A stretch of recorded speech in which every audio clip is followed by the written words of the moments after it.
Happy Father's Day sa asawa ko. And always keep safe sa trabaho mo. And palaging mag-iingat. Thank you sa mga ginawa mo para sa amin. Na-appreciate ko po lahat yon. And Happy Father's Day sa kapatid kong si Tolitz. And si Kuya Keng. And lalo na sa aking tatay na nasa heaven na now. Happy Father's Day. Simple lang po ang aming handa. May sardinas. At saka cake lang. Kunting salo-salo para sa aking asawa.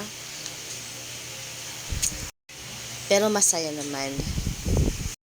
And shout out sa lahat ng mga tatay all over the world.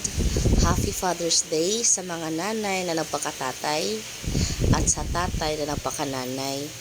Happy Father's Day.